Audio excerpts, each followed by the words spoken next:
Days before April 16th, 2019, a tragic incident occurred, leaving Spencer Powell dead. This incident occurred in Randall Hubbard's room. Spencer was looking through his microscope when the murderer shoved Spencer's head into the microscope, creating a 3-centimeter cut on Spencer's forehead. When he gets hit in the head, he rubs his forehead and gets blood on his hand. Spencer picks up the textbook that is sitting next to him, which creates a transfer pattern of his hand on the textbook, and hits the murderer with it. Next, the murderer punches Spencer in the face, and Spencer coughs up blood, making an expirated blood stain on the right lab table. After stumbling backwards, Spencer picks up a lab chair and throws it at the murderer, giving Spencer a chance to run. Spencer is holding the side of the left lab bench, having blood on his hand, making a swipe transfer pattern on the edge.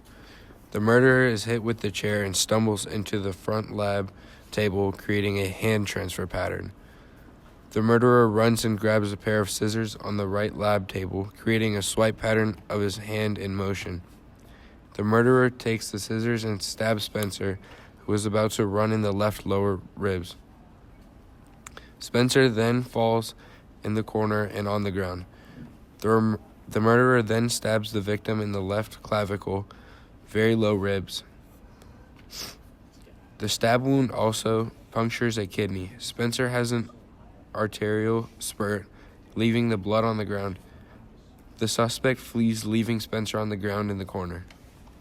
In Station 1, we used point of origin to determine the height of a blood spatter. In Station 2, we saw that high-velocity spatters make small drops, which was used in the murder scene because we saw multiple small drops on the ground.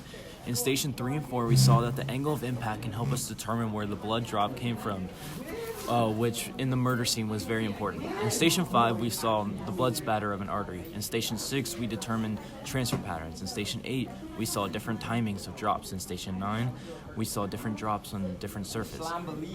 In Station 10, we saw the way drops look in different directions. All these stations helped us determine the murder of Station 7.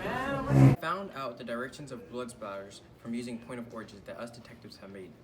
We used the area of convergence to determine the approximate height of each blood splatter that happened. With this being said, this is how us detectives believe the murder case happened.